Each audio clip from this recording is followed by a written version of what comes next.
You are about to enter Chuck versus the Podcast, the only show that takes you behind the scenes with the stars. Yvonne Strahovski, Zachary Levi, Joshua Gomez, Ryan McParland, Adam Balda, Sarah Lancaster, Contests. We are giving away a Chuck press kit. The directors. Jason Ensign, Norman Buckley, The guest stars. Steve Austin, Kristen Group, Conventions. Lights come up, and here comes Yowzer out on stage. Set visits. this is the guy right here. And much more. Are you ready?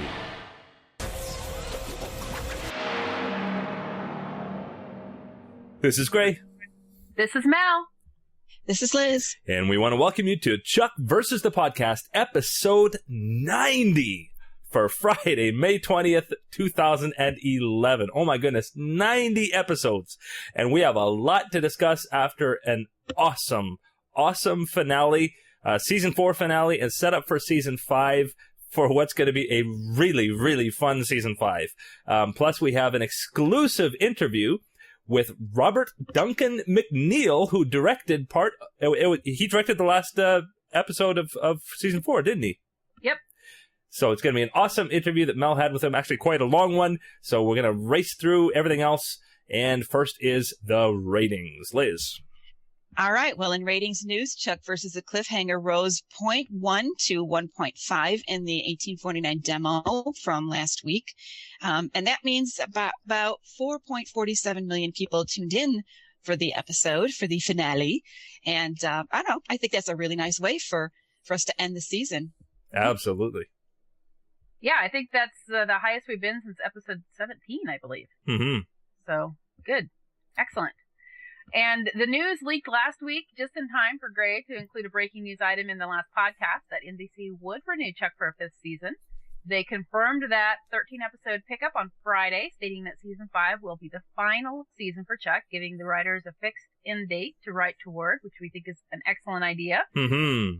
And then during the conference call on Sunday, when they were sharing with reporters what the 2011-2012 lineup was going to look like, they announced that Chuck will be moving from that brutal Mondays at 8 time slot to the more genre-friendly Fridays at 8 time slot in the fall when it returns for season 5, which, you know, a lot of fans have been asking for years now why NBC would keep the show in that ultra competitive Mondays at 8 time slot. Why can't they move it to Fridays or anywhere else? But Fridays came up a lot because it's kind of been established as sci-fi night on several different networks.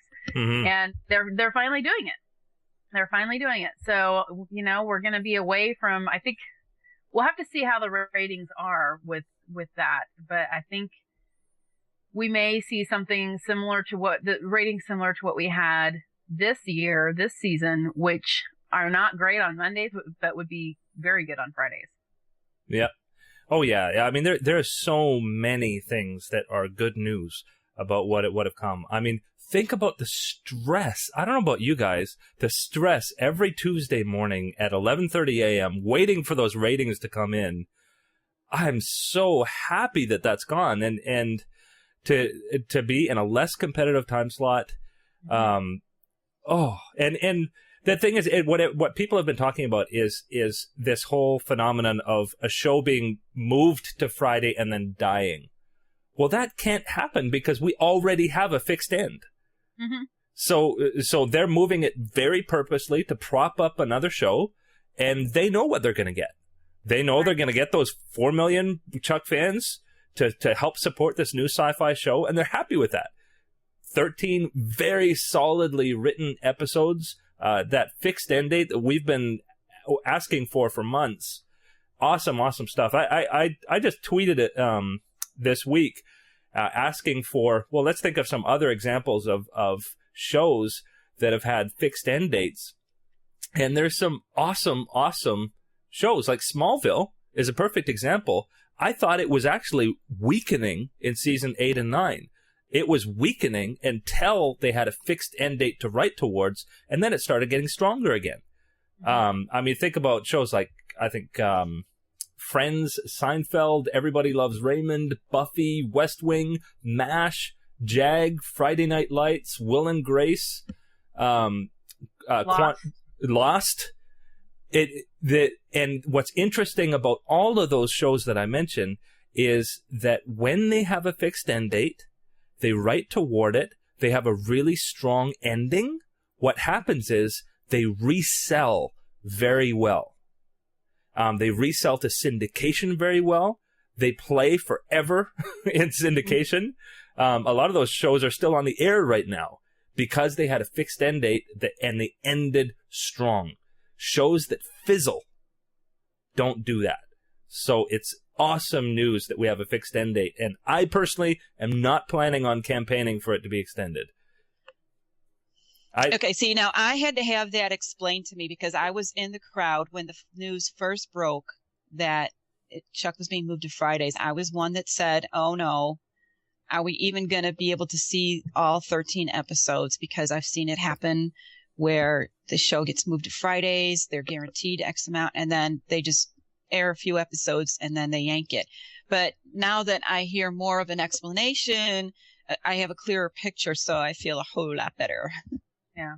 Mm-hmm. I think it would have to absolutely tank, like get below a 0.5 in the demo for NBC to pull it before those 13 episodes are up. They gave it 13 episodes for the fans to see the series wrapped up, to give the writers and the showrunners the opportunity to end it on their terms. It gives them time to finish up, to tie up these loose ends, and gives the fans time to, you know, become accustomed to the idea that the show is over. And so they're not going to yank it. They're not going to yank it. No. And it's a terrible PR move. Smallville is a very, very similar target audience, and it was in that 8 o'clock time slot on Friday. It's gone now, and people are looking that you know, those genre fans are looking for some kind of genre-friendly thing to do at 8 o'clock on a Friday night. Who knows? We might even pick up some new viewers. Maybe. I know a lot of Chuck fans have already been saying, awesome, Friday nights, Chuck and Fringe. Mm-hmm. Yep. There you go. Yeah. Yeah. So very good news on all fronts. All right. Well, now I'm excited. Yeah. Yeah. Mission accomplished. Yeah. Mission accomplished. Liz is convinced. And honestly, I mean, the complaint with season 3 was that they had to shoehorn the last the season extension, and they had already written a very strong arc for 13 episodes, and it fell when they extended it. And that happens every year. They've gotten a 13 order, and when they try to extend it, it gets weaker. And some seasons they do better than others, but I would rather have a 13-ounce, really, really succulent steak than a 19 or 22-ounce mediocre steak. You're hungry, aren't you? Yeah. I think you need to eat some supper. 22-ounce steak, huh? Yeah, well, and I'm sorry, I couldn't come up with a vegetarian-friendly analogy, but... I was just trying to picture a steak that big. Uh-huh. But I agree. I would like to see them really knock it out of the ballpark for 13 episodes, you know, to mix our metaphors, and wrap it up on a strong note. And you'll hear in my interview with Robert Duncan McNeill, we talk a little bit about the future of Chuck after season 5. Is there a chance for spinoffs or a feature film? And, you know, I think if it goes out on a really high note, if it goes out on strength instead of weakness, that improves the chances of more Chuck down the road in, you know, just different incarnations. Absolutely. Where if it fizzles, we'll never see that stuff. Mm-mm. There won't be a strong enough argument for it. So yeah, and if all that wasn't enough, Chuck always performs better in the fall. That's right. So if we're only in the fall and it goes out strong, in ratings wise, then it's just good news all around.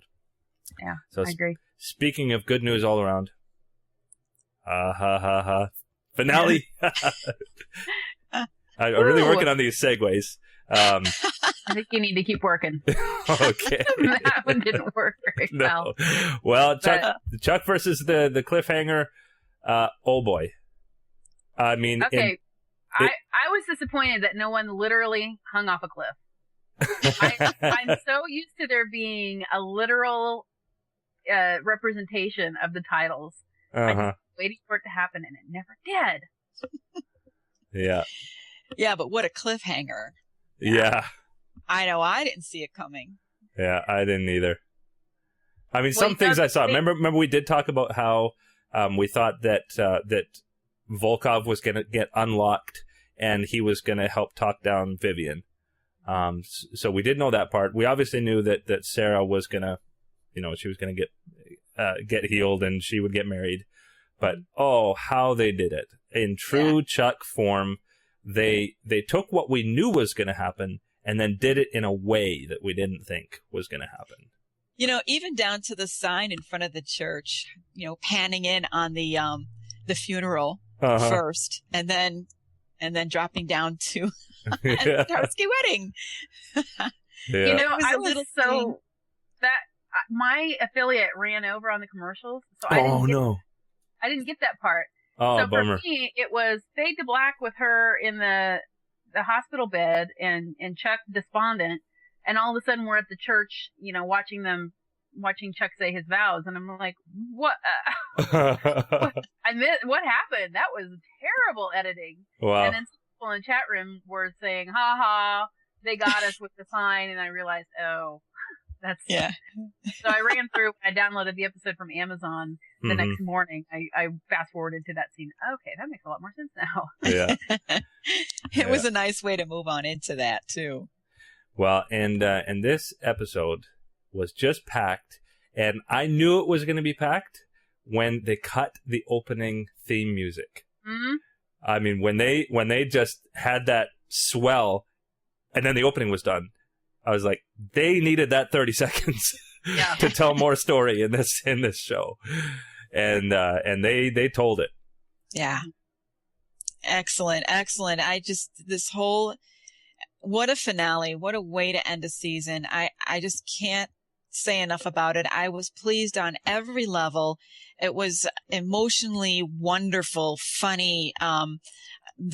Of course, the thing that we love Chuck for is the pop references, coming from Morgan, of course. and I tell you what my favorite part of the finale was, because I love the character so much and I love the actor so much, was Vivian. I loved how they talked her down. Mm-hmm. It wasn't a quick, okay, well, we just say a couple of words and she'll be fine. She'll see reason. No, it was hard. Mm-hmm. It was hard. And I kind of felt like they made us work just as hard to talk her down. I don't know, on an emotional level, it kind of felt that way because I was hanging on every word, mm-hmm. and I didn't know, is she gonna, is she gonna come down? Is she gonna help? What's she gonna do? Is she gonna be the ultimate? Is she gonna be worse than her father or just like her father? I hoped that she, would end up where she did end up, but for a while there, you just weren't sure. And I like that. Mm-hmm. Yeah.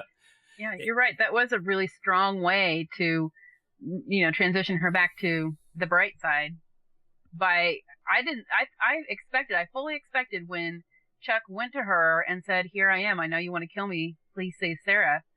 I fully expected her to be so moved that she did. And instead she said, "Nope." And I said, "What?"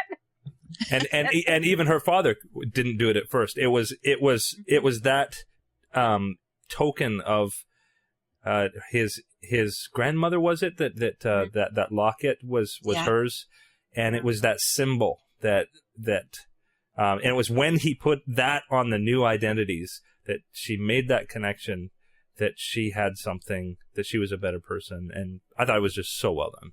It was beautiful. It was beautiful. And I loved the actress. She did such a wonderful job. I watched her facial expressions and you could see the struggle, cause there were I don't know, I'm gushing, I know, because I really like her. And she just did such an amazing job. Kudos to her. Congratulations. I think she did fantastic. Yeah. And I love the phase 3 kind of action with Chuck being on a rampage for Sarah. But what I also love, and this is something that's really important to me. I know, say take the Superman character And the stronger he is, the less interesting he is. It's the kryptonite.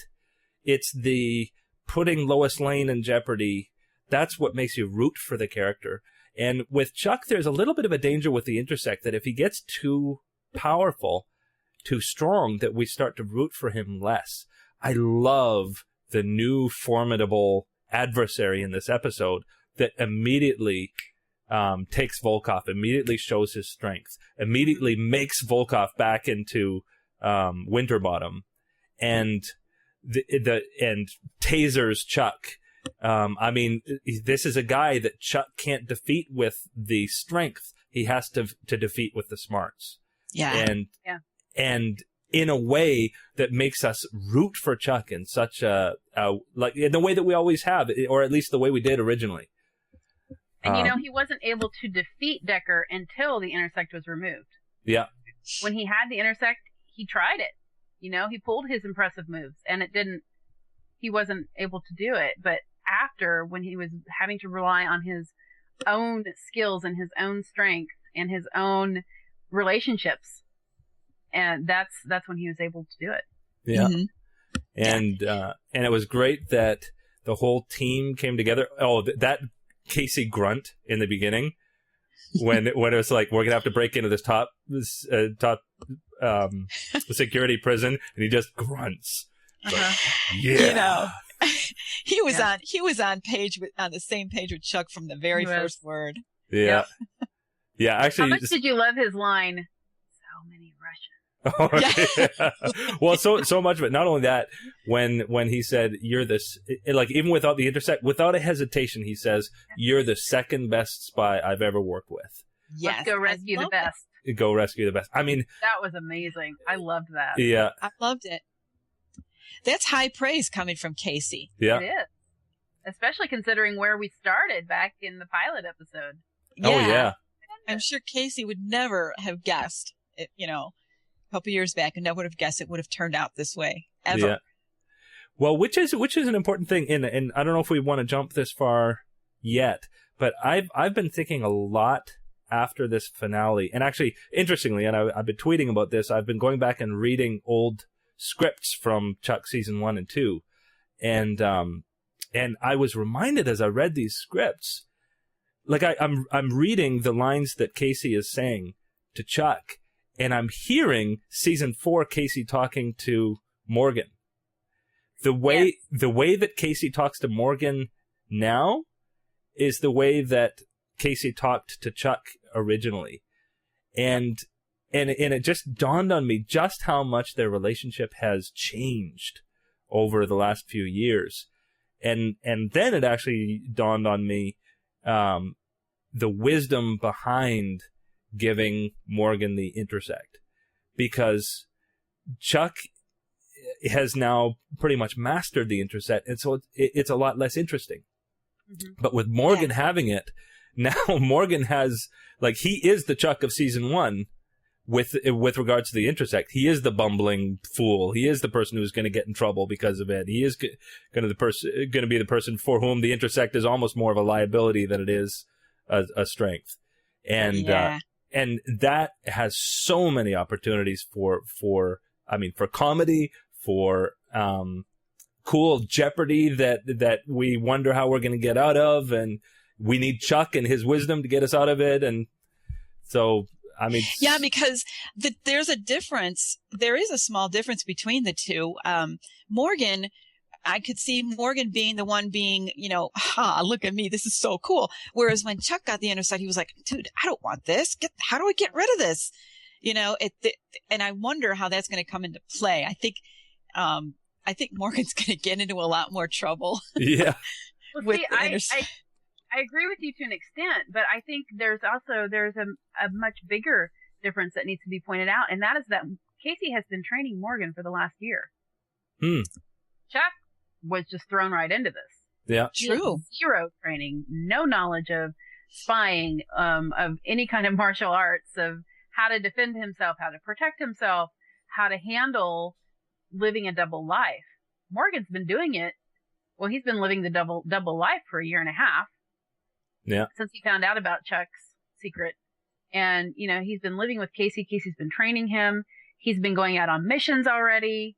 I think there's a lot of opportunity for comedy with him trying to master the Intersect, and however the Intersect reacts to Morgan, because it's certainly not going to be the same way that it reacted to Chuck. Yeah. So, but I think that he is coming from a stronger starting point. Mm-hmm. He also saw Chuck having to deal with the Intersect, and he saw some of the things that Chuck went through. He saw when the governor, when the Intersect was on the fritz at the end of season 3, mm-hmm. and the governor and the need for that, and then when Ellie had to fix the Intersect, he's seen all of that. He's going into it with a lot more skill and knowledge than Chuck did. Mm. And I think that will make a difference. Yeah. And there were some interesting interviews with Chris Fedak that came out today. We're recording this on Tuesday, the day after the finale. And one of the things that he talked about is this cool $1 billion is going to get Chuck into a lot of trouble. I mean, give a nerd $1 billion. Yeah. Yep. I wonder if Sarah's going to have to bring him back down to earth. Uh-huh. He's gone on a spending spree. I don't know. I just have visions of him turning Castle into like the Fortress of Solitude. Yeah, I can't wait to see the remodeling. Yeah, he may do a little bit of that, but I don't know. I kind of, at this point, I think Chuck has matured to a level where I think he may play a little, but I don't think he's going to go overboard. I don't know. This is Chuck. Yeah, it may not be that he's playing or that he's going overboard in a childish way, but perhaps in a way that says, we need all these spy gadgets. Uh-huh. And all of the latest and the greatest, and then the castle's chock full of things that they don't actually need, or I don't know. Well, see, now I could see that happening if he takes Morgan shopping with him. Yeah. Well, and they will. They will. Well, and he owns the Buy More now, so they can take whatever time off they need. And he can get all kinds of gadgets that he needs to test in advance and just write it off. Yeah. But I think another important function that Morgan and with having the Intersect is going to serve is they are now, Chuck and Sarah and Casey are now independent of the CIA. Mm-hmm. They're a freelance operation, therefore they don't have access to the CIA database anymore. Right. But they have Morgan. Yeah. Right. So so he's their information source. Mm-hmm. Yep.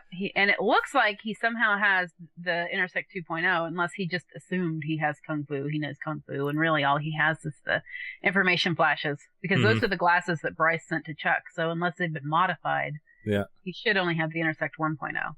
Mm-hmm. Well, I mean, they happen with those glasses. They were more a delivery mechanism based on the chip that he had.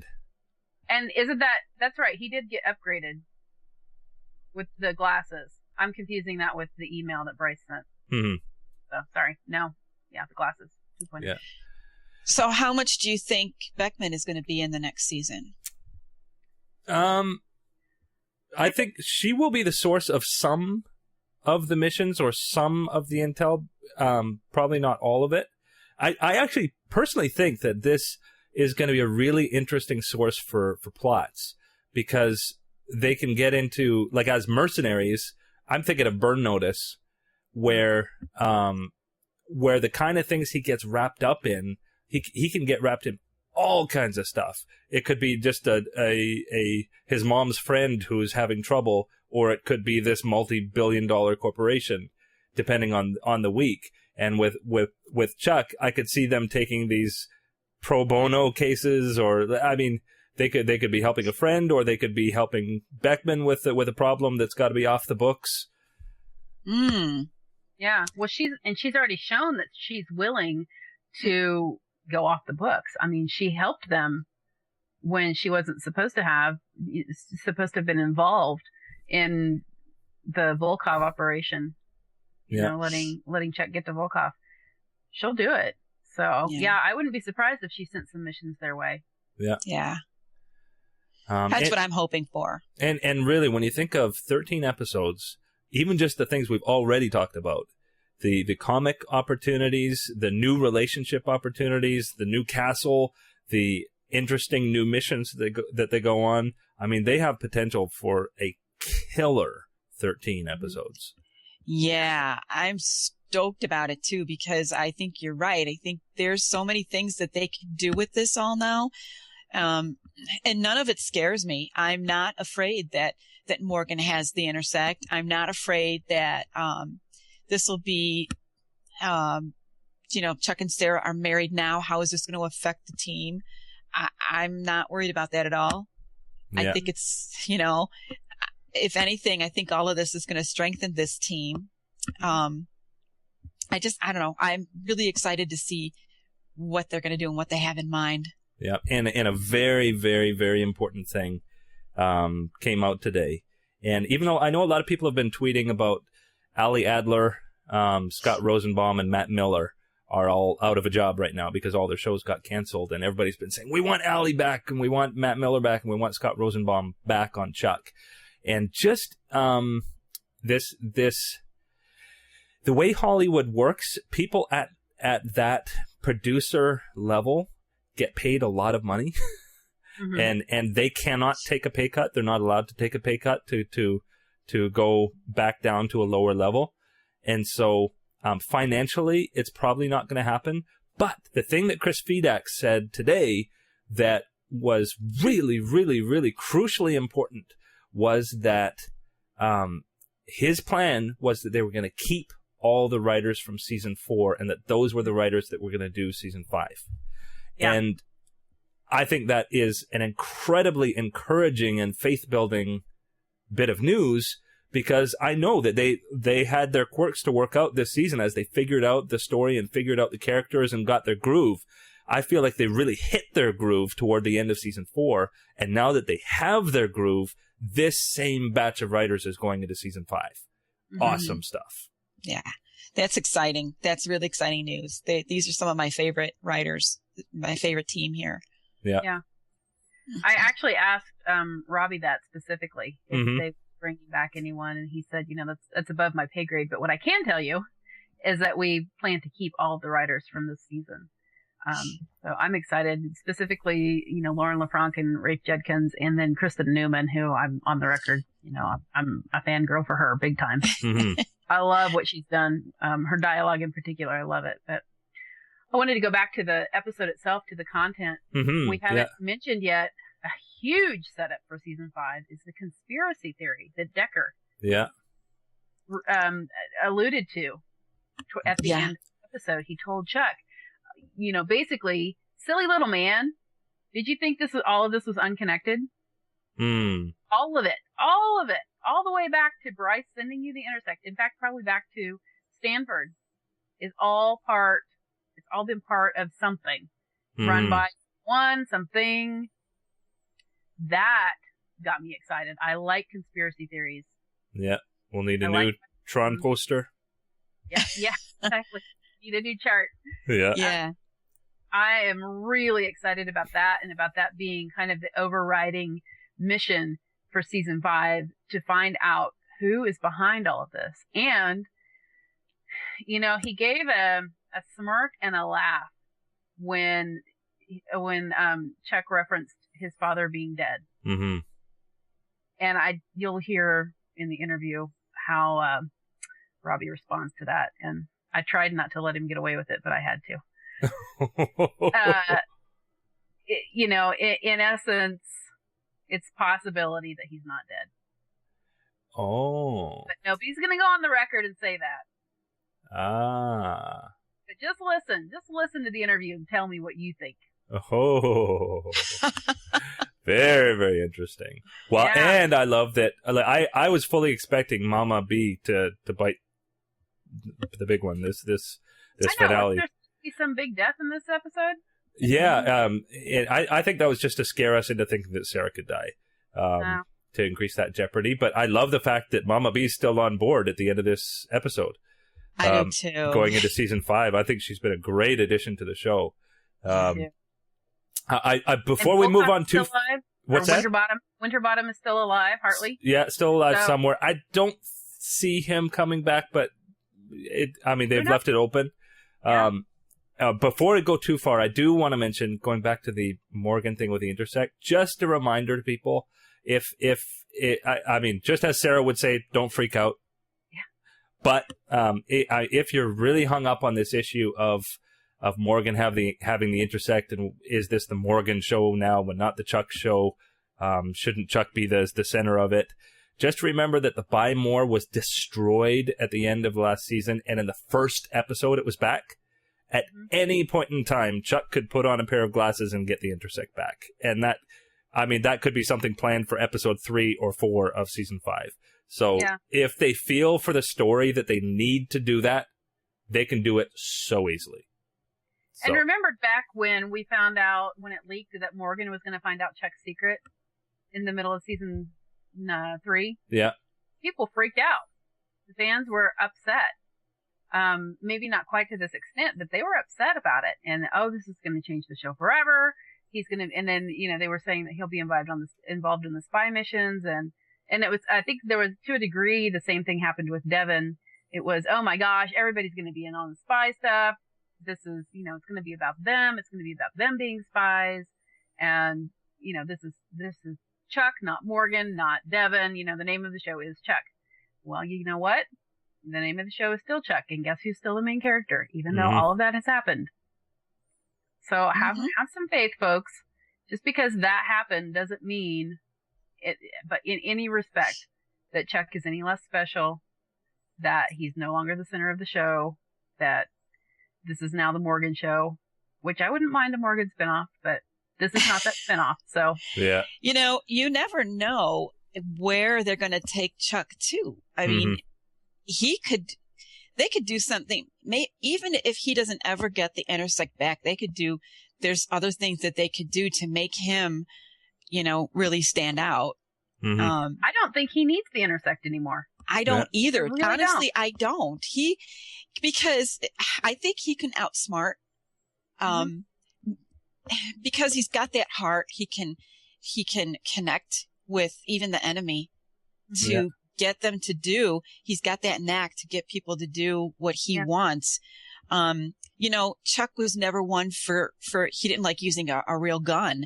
He didn't like to kill people. Well, so what else was he going to do? Because the Intersect would easily have had him do that. But no, he did something else. There was another alternative. There was always a different way. There was always a better way. And Chuck is the one that would always find that better way. Mm-hmm. So, I could totally see I would be happy if he didn't have the Intersect anymore. So would I. I would like to see him being Morgan's handler. And helping Morgan deal with it while Chuck and Sarah are running a billion-dollar empire. Yeah. I mean, come on. Yeah. How much cool stuff can he do with Morgan as his sidekick now? In even greater respect, he's the sidekick now with this enhanced ability. Mm-hmm. He's got Sarah by his side forever. He's got Casey completely committed. This is an amazing team. Yeah. I think Casey's pretty happy with this too. Oh yeah. I think he's real happy with being this independent, putting this, independent thing together. No rules. Yeah. He even told, Decker was trying to use Casey's sense of duty, his sense of loyalty and patriotism to get him to turn on Chuck. Mm-hmm. And he flat out told him no. Yeah. This is not season 1 Casey. Yeah, definitely. Now, we probably should talk more about the episode. How much fun was it to see 007 screaming like a girl on the back of the bike? Oh my gosh, Timothy Dalton is amazing. Oh, I mean, the transformations that he's gone through from that sweater... Tuttle. the Tuttle to Volkoff to Winterbottom, and how much fun was it when they're all back at the apartment, and he looks at the picture of Reagan on the wall, and he says, "Is he still in power?" And Casey says, "I wish." Yeah. And then he gets to use the term Reagan smart. Yeah. Reagan smart. Oh. Yeah. Casey. Oh, one of the Your things I crush love is about showing. it. Yeah. And and his genuine befuddlement about, oh, I was a really bad guy. Yeah. I loved the scene though with he and Chuck back at Volkoff Industries as they're going to see Vivian. They're a terrible disguise. Man, that made me laugh. Yeah. The mustache and the glasses. She's totally not going to pass that, Chuck. You got her fooled. But the way that Dalton played that scene was so moving. He's going to face this daughter he doesn't remember, who is a villain because he trained her to be a villain. Because of him, because of this persona that he no longer, that's been extracted. He can't remember this persona, and now he's got this daughter he doesn't remember who is an evil person and wants to kill, wants to kill Chuck, wants to kill Sarah, and he just can't go through with it. And I was moved by that scene. Yeah. It was emotional, and I thought it was just really well played. And then it let Chuck, let Zachary Levi get emotional too and go up and basically just lay himself on the altar to be the sacrifice for Sarah. Yeah. Oh yeah. I mean, this episode played on heartstrings like nobody's business. And speaking about heartstrings, how brilliant was it for them to set up that scene a week earlier when they go through the dry run? Aww. Where, I mean, with the little twist ties as rings and basically because otherwise the finale was just moving at such a breakneck speed. And also Sarah, I mean, the whole point of the episode was how he has to get the antidote in time for Sarah. So without that scene going backwards in time, they wouldn't have had this brilliant interplay between them and the slowing down of the action for these important breathing moments where they could go into the things that really, I mean, we've been looking for 4 solid years. Like this is the culmination of their relationship in this wedding, and to slow it down for these personal, touching moments was just brilliant. Yeah. I loved Sarah's vows. They were so sweet. And it was so wonderful to hear her say those words and then to remember back to the Sarah Walker that we first met, who was so closed off and so afraid of getting close to anyone. Yeah. For her to be, at this point now, able to express her feelings like that for Chuck. And I just, that really touched me to hear her be able to voice that. And the way that Yvonne delivered it, that really, really soft look on her face and, so full of love. I liked that so much. And it's such a great reminder of, I mean, go back to the pilot and to see how far she has changed, how far Chuck has changed, how far Casey's changed. I mean, how much Morgan has changed. Even Beckman has changed. Yeah. I mean, wasn't it at the end of season 2 that they still had a standing order to kill Chuck? Yeah. Yeah. Casey did. And I mean, at any time Beckman would have pulled the trigger on that. And then to see her giving her access card to him at the end, I mean, so much has changed in all of these characters, and I mean, it speaks to the strength of the writing for all of that, and then to top it with his vows at the end, the vows that weren't vows, and then Morgan conducting the ceremony. For a while there, because I missed that transition, because my affiliate screwed that up. For a while, and the way it was shot, so soft and dreamy, I thought it was another dream sequence. Or another memory of something, I thought, oh, is this Sarah in a coma dreaming? And then to have Morgan as the officiant, I thought, okay, wait a minute. But, it just kept going and going, and then I realized, oh no, this is the real deal. And Morgan has somehow insinuated himself into being the person who marries his best friend with the love of his life. Yeah, it can be done, actually. Legally, as long as you have a minister there who conducts the legal part, you can have somebody else run most of the ceremony. Well, and on TV, you can get ordained to be the internet, so or, the Intergalactic Federation of Planets. Of planets, yeah.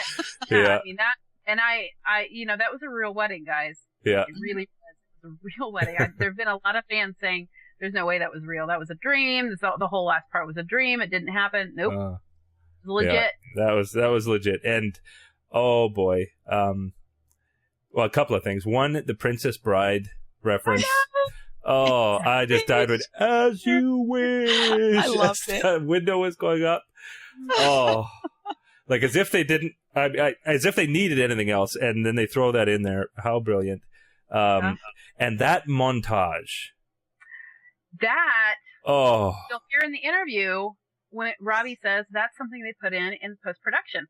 It was not planned, but they thought, you know what, this is something for the fans. This is something we need to do. And how brilliant! It was so moving. It was so beautiful. Oh, and it called back to all these things that in that moment we wouldn't necessarily have thought of, and then it reminds you of how far they've come, and it makes that moment so much more impactful. Yeah, exactly. Well done. Yeah. Oh, yeah. I mean, the second time watching this, it was just as fresh as the first time. Mm-hmm. It seemed like a little throwaway thing, but that little story that Morgan told Sarah as she was laying in the bed. The pants. Chuck never gives up. Chuck never gives up. Yeah. That part, while we were in the chat room and everybody's, teary-eyed during the wedding and everything, and I did too, but for me, it was Morgan talking to Sarah, when she was comatose, I think. And I don't know. I always like scenes like that because then you get down to the Raw character. Yeah. Yeah. And that was Morgan's moment right there. And I loved it so much. Yeah. I just adored it. It was a really, really sweet moment. And it kind of underscored, I think, his relationship with Sarah and how that's grown. I mean, we know that he loves Chuck, that Chuck is his best friend. And so he kind of loves Sarah by default. Yeah. But we've seen in the last season, especially, we've seen Sarah making the effort to get to know him and him, trying to connect with her. And so it was just really sweet that he was there watching over Sarah while Chuck was gone and trying to reassure her that everything was going to be okay. I may start to cry again. I already was. Oh, and in that whole hospital sequence, the sense of family when Ellie and Awesome were looking at Chuck and looking at Sarah, and you could just see like how far they come. I mean, when Ellie first got excited that Chuck was going on a date in the pilot, and now to see he's marrying his love, and Awesome to welcome her into the family, and also when you think how far, I mean, Ellie's interaction with Morgan in the pilot, and now to see how she actually respects him, and oh, it's just brilliant, just awesome. Yeah. Oh, how about that scene where Chuck calls Morgan and tells him you got to take down that security, and he puts it together. And Ellie steps up and says, "Is he dangerous?" "Yes." "Well, go kill him. Go get him out of here." Yeah. Go get him. Yeah. Well, she tells Devin, "Go get him." Yeah. Yeah. Go get him, Devin. Like, what are you waiting for? Yeah. And then Awesome gets to be awesome. Yeah. Yeah. I like Morgan's pep talk as he's walking towards him was pretty cute. Thanks. Yeah. Yeah. Well, Morgan is just brilliant at those, just directly to camera riffing.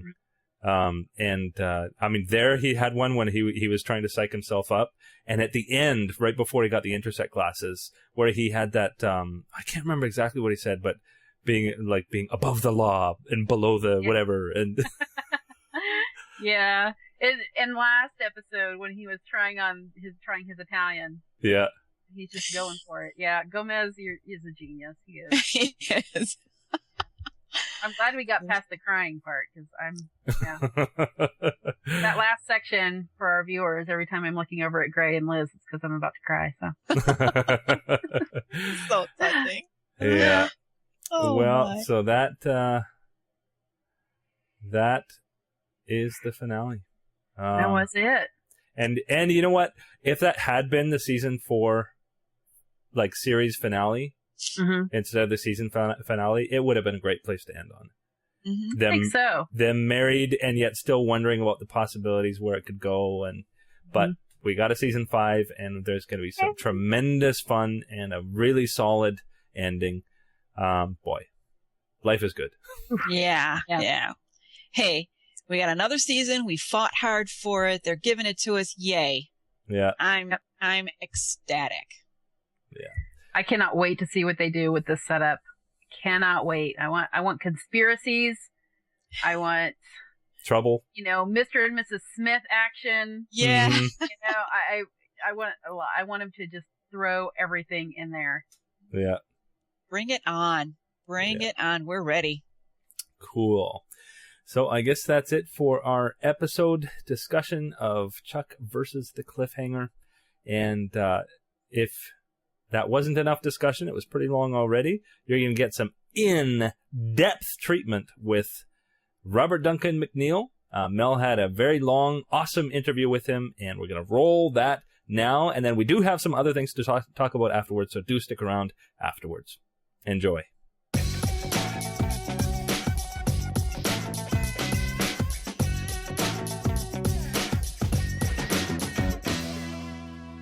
All right, this is Mel with ChuckTV.net and Chuck versus the podcast, here with Robert Duncan McNeill, executive producer of Chuck and director of Chuck versus the Cliffhanger. And we're talking about this the morning after. Yes, we are. The morning after. Uh-huh. Yes. So all those morning after feelings, I'm having them right now. Well, first, congratulations on season 5. Thank you. Yes, very exciting. We've had a lot of questions about, NBC has stated that this is the final season. And how do you feel about that, having an end date? If that turns out to be true, I never underestimate this show anymore. So even though NBC says it's the final season, who knows? Anything can happen. But if it really is, I think it's nice to know where the finish line is, if that really is the finish line, and really shoot for a finish line, because we haven't been able to do that for 4 years. We've gotten these short orders and kind of broken an arc of a story that would fit that first 13, and then all of a sudden they order, 6 more or 9 more or 11 more last year with 24 total episodes, and so it just makes it very difficult to find a rhythm that really feels satisfying, particularly in these kind of serialized stories that we've done the last few years. It's been tricky. I think the writers have been incredible in coming up with story arcs that really kind of tie together and pay off in ways that are really fun and surprising, given the fact that we never knew how many we were actually producing. They've been incredible. So it'll be nice. Anyway, it'll be nice if it's really 13, that'll be great. I know it makes the writers happy to really know what they're kind of shooting for. And it's kind of, as every season also, obviously from the finale last night, we're kind of resetting again a lot of new opportunities and a lot of new rules to what the next season could be. So, yeah. So that could be a lot of fun there. Let's talk about that. It has been a surprisingly polarizing finale. Really? I haven't read any of the blogs yet this morning. Oh my goodness, Robbie, you are going to be surprised here. I was shocked when I saw that Twitter lit up and our chat room lit up and the forums lit up. The big question is about intersecting Morgan. And really? Yes, there are some fans that are pretty upset with you guys about this. I keep seeing the show's called Chuck, not Morgan. And, Morgan has to intersect. Chuck does not. How is that even possible within the mythology? How can this be? What are you thinking, et cetera, et cetera? So tell us, what are you thinking? What are we thinking? Like I said before, I think every year we try to kind of reset the show in a big way. And I think this was, it was a risk. Often we kind of have to back into explaining what we've done because we don't know, we didn't know if there was a future to the show. So there's a lot of things to explore. I mean, certainly what Chuck was told there at the end, that this whole thing, all of it was part of a big plan or conspiracy potentially. So there's a lot to explore there, just personally, and with Chuck's emotions kind of driving that. With what was this plan, if that's true?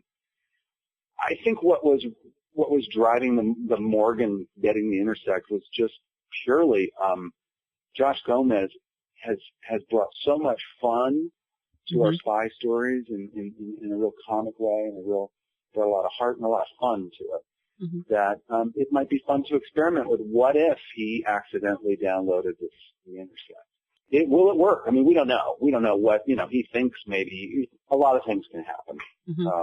And to be honest with you, the writers haven't even started yet, so I'm not sure how we're going to explain all that. But whether or not it works perfectly, I doubt it will work perfectly. If it lasts long, if it has the same kind of effect on Morgan that it had on Chuck, or is it something different? And certainly, there's a lot of ways to go with it. But it was coming from an impulse of just wanting to bring a new level of fun into the spy story and bring fun, back into it in a way. There's been a lot of heavy storylines with Volkoff stories, or Brandon Ralph, the Shaw track, things like that. And I think that's been real satisfying on a lot of levels. But I know that part of the key to our show is keeping the fun, and I think that's what we're looking for from Morgan in a lot of ways. I agree with that. I think when it happened, I thought, oh my gosh, we have so much potential. This could be so cool. Chuck being Morgan's handler. Yeah, exactly. Yeah. All of a sudden, Morgan's the asset. Yeah, exactly. And, they're kind of, they got their own spy company now. I mean, they're not really working for the CIA. And yet they'll still have access to that information through Morgan. Yeah. Yeah. And the Buymore now is the whole Buymore is their own cover and their own base. So it's a way to kind of get back into the Buymore, which, last year we were traveling the world. I mean, every week we were in a different part of the world. And it was fun. It was a lot of fun, and certainly a lot of fun on a production level to try to find Mogadishu or Moscow or, Prague, or to find all these cool locations or figure out ways to do it. Swiss Alps. But the one thing that we sacrificed by doing that was giving the Buymore some screen time and some of the fun of the Buymore and the branding of the show. Nerd Herd, the Buymore. So I think I love this, how we kind of set up an opportunity to go back to some of the wacky, nutty Buymore, driven stories. Shenanigans. The shenanigans, those. Yeah. To me, that's a key to our show. It's part of the brand of the show, and the fun of the show. What distinguishes it from, a real James Bond show or movie, or real spy, a more traditional spy story, is it's got this nutty device of the Buymore in this setting that just really defines it. So anyway, it'll be fun to come back. Yeah. Well, and as we established in the previous episode, the James Bond spies extrapolate too much and they get shot. So exactly. we have to evolve. Yes. Yeah, that was pretty funny. Before we leave the Morgan at the Intersect thing, because it is a huge, huge issue today, and so I want to make sure that I ask the questions that the fans have been asking. And one of the concerns is that if Morgan is able to download it, does that make Chuck less special? Because he's been told all along that the reason he was able to be an Intersect and to control the Intersect and to function as an Intersect is because he is special. So now some of the fans are thinking that if Morgan's able to download it, that makes Chuck somehow less special. And is that something that you agree with, or do you feel it's been explained already, or is it? No, I don't think it's been explained already at all. I think that I agree with the fans totally. I think that's another key to our show, is that Chuck has to have a unique nature that allows this Intersect to function the way it has, and we've established that in the mythology. So I don't think that when we come back in season 5 that you're going to see Morgan as an Intersect that equals Chuck at all. I don't think it'll be that at all. I think it'll be a Morgan version of what that does. And again, I don't know that that's that's going to be set for the entire season. That may be something that drives the beginning of our series. And, but there's a lot of ways we can go with it. I just think there's some fun to be had, and so to spend some time there and see what happens with Morgan trying to be an Intersect could be a lot of fun. Mm-hmm. But I think it's important, like the fans are suggesting, I think it's really important to distinguish that Chuck is special, and that he's the only one that can use the Intersect in the way that we've seen it succeed so well the last 4 years. Does that mean that he will be recovering his intersected capability soon? Will he be re-intersected? You know what? I wish I could tell you. We haven't, in about 2 weeks, everybody's going to come back in the office, and that's when we'll start figuring it all out. Mm-hmm. I mean, again, that's been part of the challenge of this series, and it's been the challenge, and it's also been, in a way, what's driven these really dramatic, kind of story resets over the years. Has been the fact that we don't know how long we're going. Right. And so we're pushing things in ways that, to tease some possibilities, and then we're kind of figuring out, all right, now we got some more episodes. What do we do? Yeah. We opened up all these options. Which road are we going to take? Yeah, exactly. Yeah. So in about 2 weeks, everybody's going to sit down and go, holy crap, what are we going to do? Yeah, I don't know if you saw my my status update on Facebook last night, but it was holy cow, Chuck. Holy cow.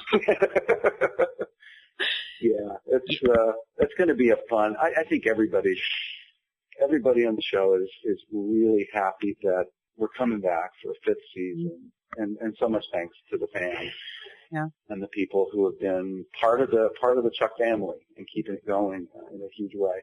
And everybody's really happy to come back and like you said in the beginning, if this really is the final 13, to really feel a sense of completion in a way that we've never been able to quite feel. So it's going to be a lot of fun. Well, you set up this really cool concept of Chuck and Sarah and Casey and Morgan as freelance spies. Is it kind of like a Heart to Heart or Mr. and Mrs. Smith vibe that we're going for here? It's definitely a Heart to Heart kind of. Yes, absolutely. I think you talk to Fedak and Schwartz and those guys about their love of those great kind of 80s private eye shows, or I know Fedak and I have talked about Misfits of Science. It's a very short-lived series, but one we both loved and had connections to. And I can't remember what your question was, but it was about the concept of them being freelance spies and freelance spies, like a Heart to Heart. Exactly. Yes. I mean, those are the references that Fedak when we're talking about story elements, we're constantly referencing those kind of freelance PIs from those great 80s shows. And, even in the finale, like the motorcycle came from the Street Hawk? The motorcycle, Street Hawk, yeah, exactly. Came from Street Hawk, which, finally Fedak came out of the closet and admitted it was one of his favorite shows of all time, and he had a motorcycle in our show.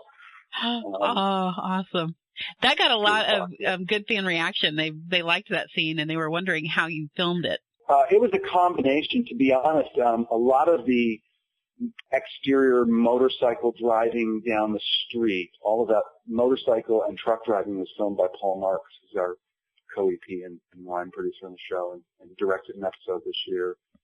Paul shot all the second unit driving works, and he did a great job.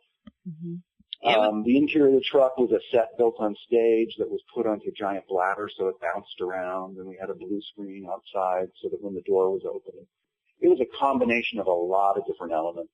The motorcycle scene I thought was really fun and dynamic.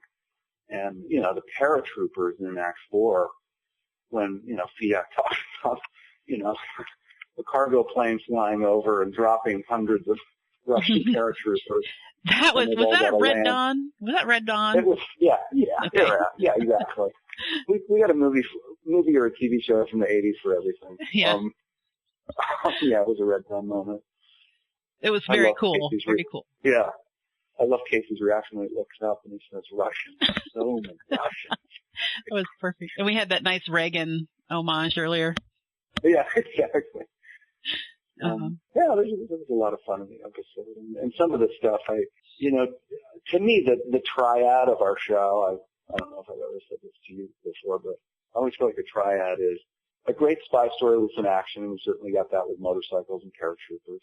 Mm-hmm. That's one of the triad. The other is comedy and surprising kind of, modern feeling comedy, and our writers are great at writing those, and we got great actors to do it.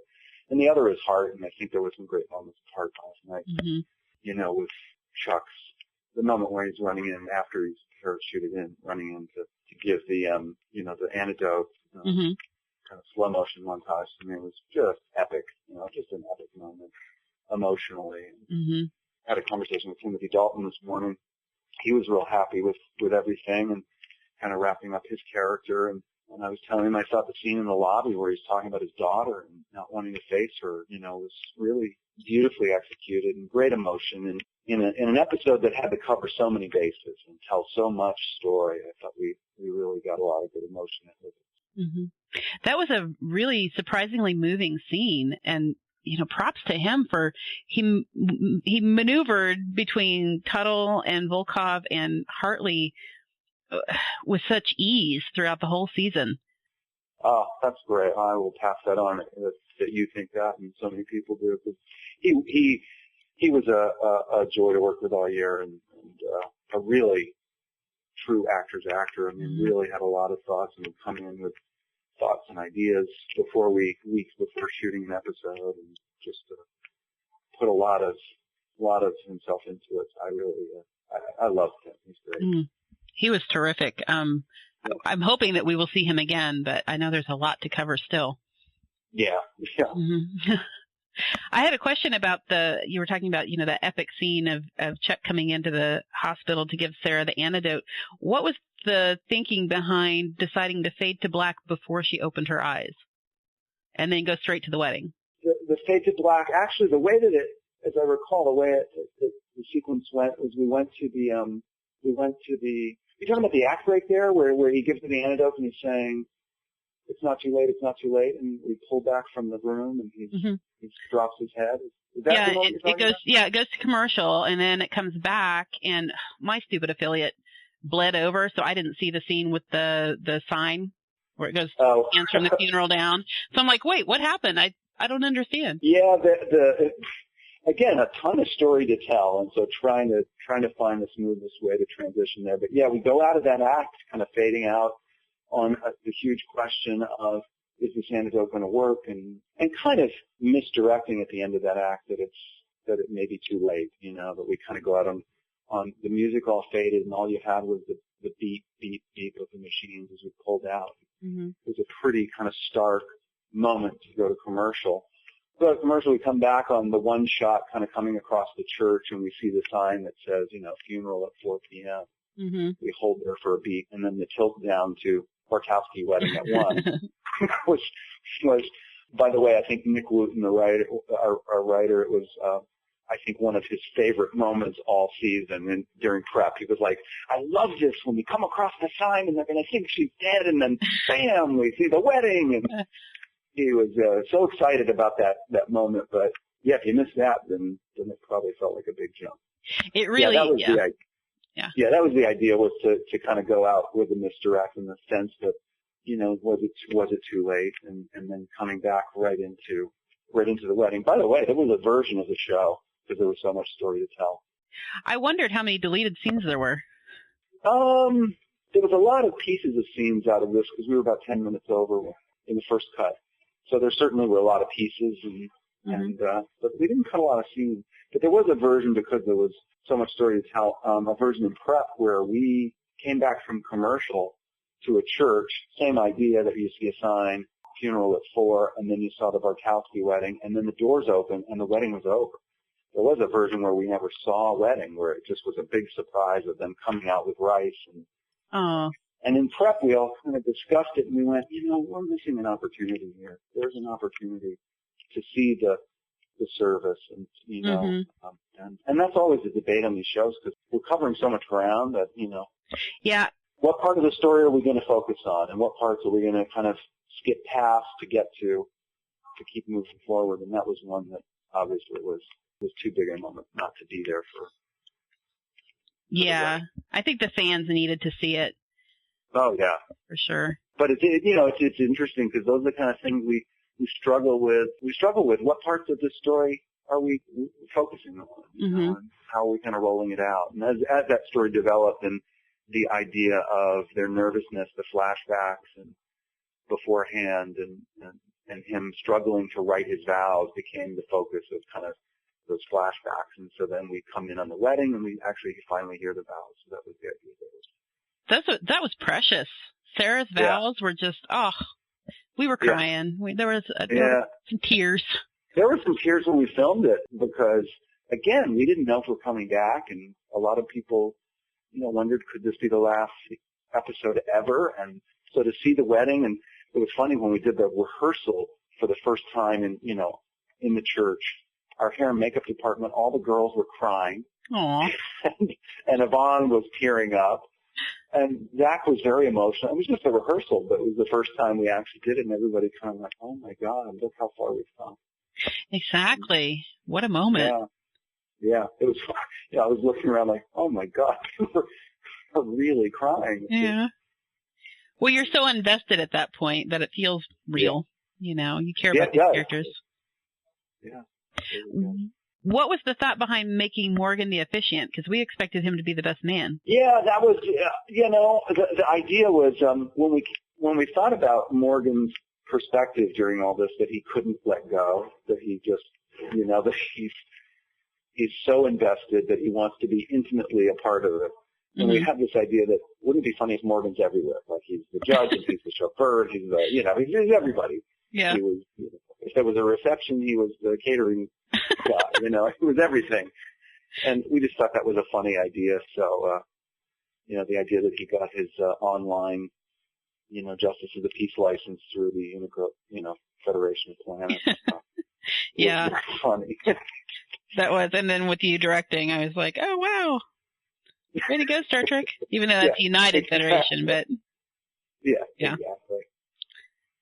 That tickled me, but it surprised me because it seemed the way that you filmed it was so soft that, and having missed that pan outside the theater or outside the church, I thought it was a dream for a while. Right.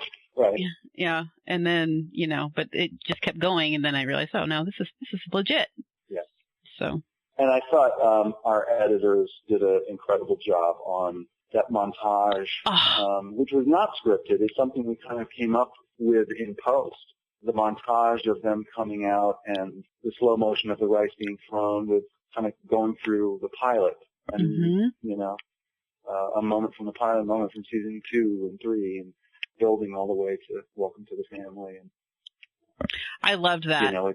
That was. Yeah, it was a really, really great idea. Mm-hmm. It was. So we talked a little bit about the conspiracy that Decker mentions there at the end when he's taunting Chuck. Yeah. Is that the big bad for season 5? Is like the CIA going to be who they're after to uncover this conspiracy? I think that's going to be potentially one of our, kind of serialized, as opposed to a Volkoff or a Shaw, or even a Fulcrum or Ring. That it's that the drive is for Chuck to put together what it all means, and that there's a conspiracy and looking for that. Yeah. It seems but like again, that. it's an idea that feels really strong to everybody and felt right, but how we're going to do it, I have no clue. Well, it feels like it's been seeded throughout all 4 seasons. Yeah, I mean, it's an idea that I think when the writers, they all kind of came up with it, it was like, hey, this totally fits.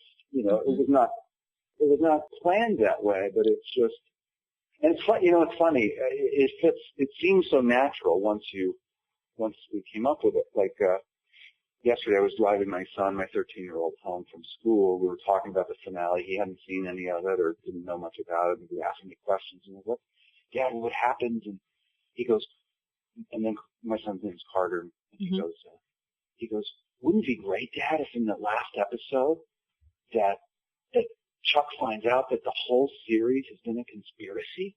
Mm-hmm. And I said, you'll have to watch. I couldn't believe that he, to him that made total sense. Yeah. And, so I think it's the right idea, but how we're going to roll that out, I have absolutely no idea right now. I am excited. If that's the route you guys go, I'm really excited about that. I love conspiracy stuff. Yeah. And this show is ripe for that. Yeah, it is. And it feels like the right time, to kind of come back and try to put it all together and bring it back, bring our stories a little more back to the Buy More and kind of come full circle back to some of the elements that started the whole thing off.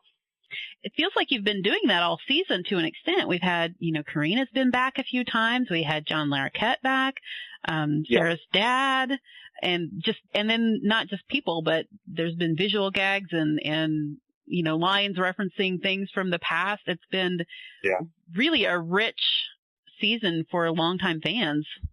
Yeah. Yeah, and you know what else I love that we had a big shift in our writing staff this year. And a lot of new writers on the show. And the fact that the mythology of the show felt so strong and so clear to these new writers that they were able to take that mythology and just keep it going, I think spoke a lot to the strength of the show. The first 3 years that the show fits and it makes sense, and it all somehow, as crazy as it is, it all kind of adds up and continues to add up, and that those new writers were able just to fall right in and be able to make sense of that. I thought was really a testament to all the writing staff. Yeah. Kristen Newman, I can't, every time she writes an episode and we talk about it, I'm just over the moon. I'm her biggest, I think I'm her biggest fan. She's just awesome. Blown me away. Yeah, she's awesome.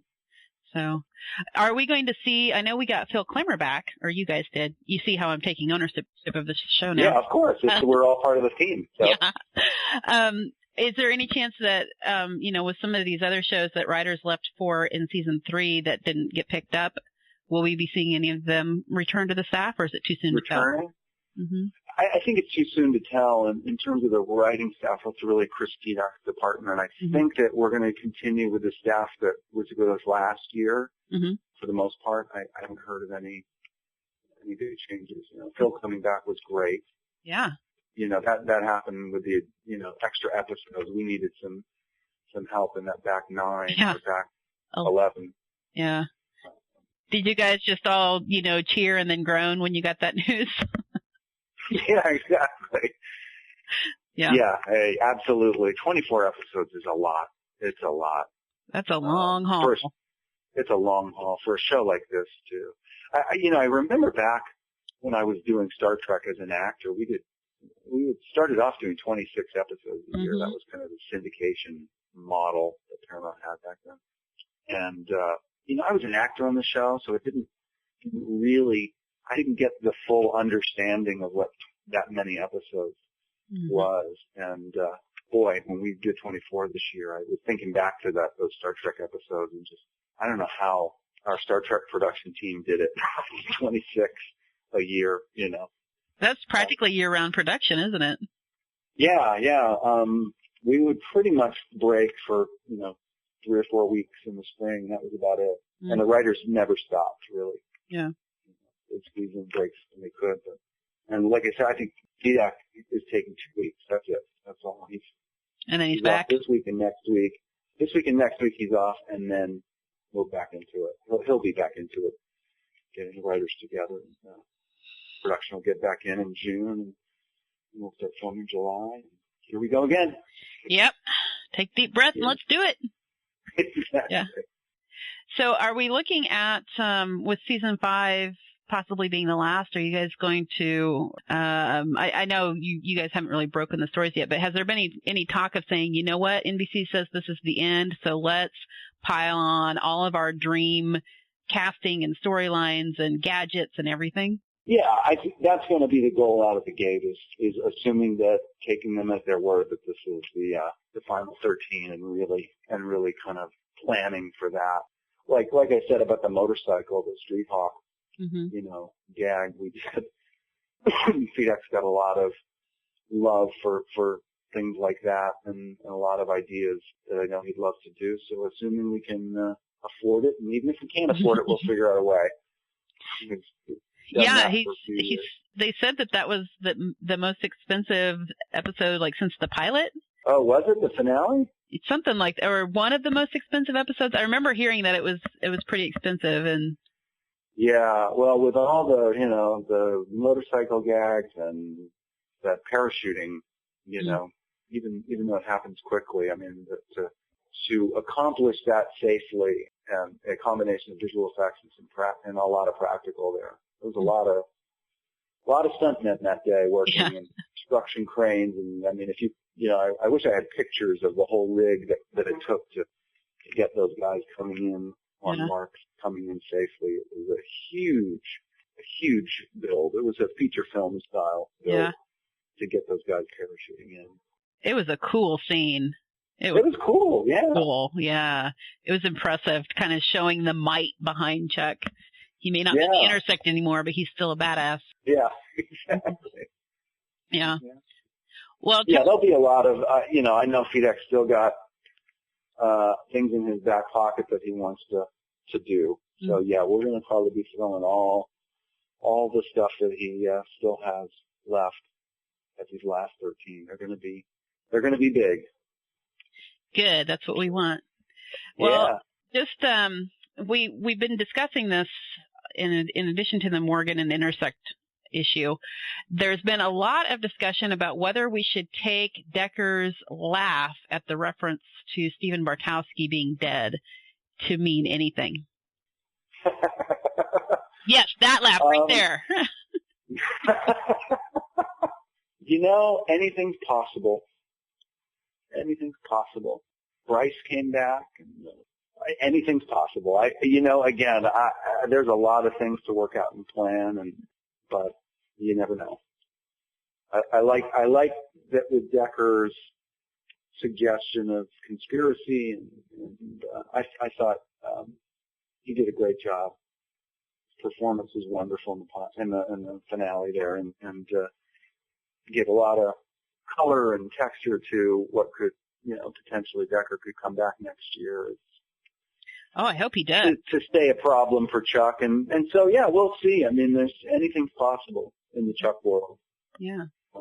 And I think, Scott Bakula was great on the show, and he enjoyed it a lot, being on Chuck. So I think it would be a check off the bingo box if we got to see Stephen and Mary in a scene together. The fans would feel like there's our final season. We got to see Chuck and Ellie and Mary and Stephen all together. Yeah, well, it's definitely something to discuss and to look into. Yeah, I hear how you're not answering the question. That's cool. I'm down with that. I'm using all my best skills. Yes, all my political skills. Deflect. Well, I think that's about it. You guys haven't broken for season 5 yet, so there's, some of the questions the fans are answering, there's no answer yet, or they're asking. Yeah. There's no answer. There really is no answer for the next 2 weeks. Nobody's doing much of anything except getting ready to start over. But in a couple of weeks, all these questions will start to become answered. So. I'm really looking forward to it. Yeah, exciting. So I guess we'll see you at Comic-Con then in July. Yeah, I can't wait. I was just over in Germany 2 weeks ago for a Star Trek convention called FedCon over in Dusseldorf. Uh-huh. And mostly a Star Trek convention, but Scott was over there, Baxter was over there. Oh, right on. Boy, there were so many Chuck fans. Yep. I was there really mostly representing Star Trek in my Star Trek days, but there were people dressed in costume, so many Chuck fans dressed up. There were so many questions. I'd say, and during my panels, at least half the questions were about Chuck. Cool. As many as there were about Star Trek days. So it's really exciting to see this phenomenon, going global and becoming kind of entrenched as a franchise, the way that some of the big ones are. It's really fun to see. Do you think that Chuck has the legs to produce like a spinoff or a feature film? I think it's possible. Yeah, I really do. I mean, I don't know if there's conversations. That's above my pay grade. My pay grade. But yeah.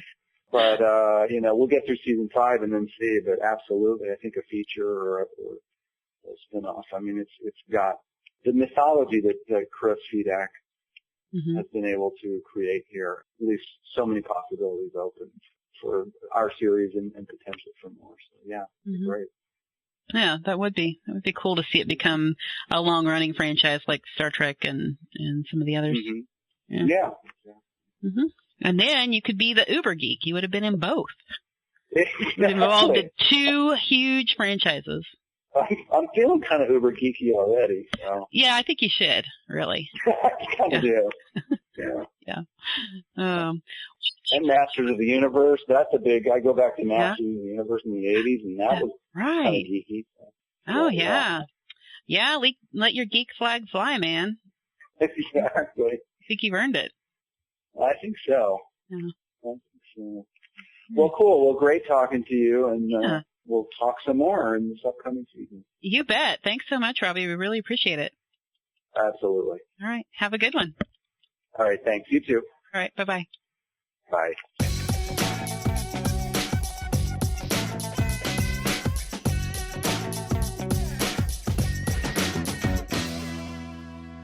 And we're back. We're not going to dissect too much about that interview because this podcast is already running pretty long.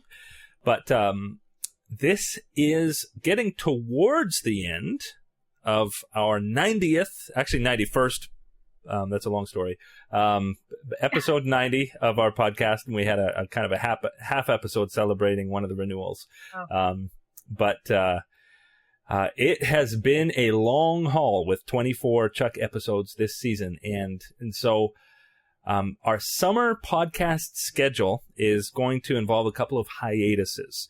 We are going to take a break after this podcast, and the next podcast that's planned is going to be around San Diego Comic-Con, which of course is taking place July 21st through 24th, and those are always some really, really popular podcasts. Generally, we have one podcast where we have the full panel in its entirety, and then another podcast where we have the press room interviews. And so we will probably have 2 podcasts at that time towards the end of July, and then we're going to take another hiatus. And then our next podcast after that will be when Chuck returns in September. So and there may be the chance if a special interview or event comes, we might surprise you with something. But at this point, we are planning on taking a much needed break, and that will be our schedule for the summer. Please do continue to watch chucktv.net for any updates, and also keep watching us on Twitter, because anything that does come, that's how we're going to get the information out to you. So other than that, please continue to support with votes at Podcast Alley. It's a great time to actually check out any back episodes that you've missed, older interviews. We've had over 100 interviews on the podcast so far, so great time to go and see if you've missed any. And other than that, I guess we will see you at Comic-Con, because there's no spoilers, obviously, for Season 5. And anything else we need to say before the sponsors? Thanks for spending Season 4 with us. Yeah. Thanks for spending 90 and a half podcasts with us. Yeah, we'll be back. Yep, and we will be going over 100. I am happy about that. Yeah. So somebody asked a long time ago why I had a 0 before the numbers. And it's because I always knew that we'd go over 100, and we will. Now we will, yeah. Yeah. So, yeah, as Gray alluded, chucktv.net will be up and running all through the hiatus. We've got some fun stuff coming your way, so be sure to follow us on Twitter or pick up our RSS feed so you don't miss anything. And, of course, the forums are going to be hopping. Yep. So for the last time until Comic-Con, we want to thank our sponsors and thank you for watching and supporting Chuck. Bye-bye. Bye. Have a nice summer. Turn your Mac into the coolest television and DVR in the house with award-winning ITV from Elgato. Whether you get your TV signal from an antenna or from a digital box, there's an ITV tuner to suit your needs. Watch live TV on your Mac, record a TV show or series, and enjoy the episodes you've recorded later on your Mac, iPad, or iPhone. You can even stream live TV straight to your iPad with the optional ITV app. You can find all this at www.elgato.com. And we want to thank the rest of our sponsors, ielabs.com, makers of the award-winning Action Blue AVC HD conversion software, which authors full HD videos on regular DVD discs. It even works with HD clips from the iPhone and the new iPad 2. You can get your free trial of the software at ielabs.com. We also want to thank the Movie Morons podcast at moviemorons.com. They are actually highly intelligent and talk about new movies, classic movies, and movies that you may not have even heard of but are worth a trip to the video store to find, and even interview filmmakers and authors. moviemorons.com. And last but not least, serienjunkies.de. Hello, this is Christina Caramel from Serienjunkies TV. Are you addicted to TV shows? Be our guests and learn the latest news and reflections on what's going on in the world of TV series. Well, our show is in German, but maybe you want to drop in anyway? Then visit www.serienjunkies.de and watch out for our video podcast. See you.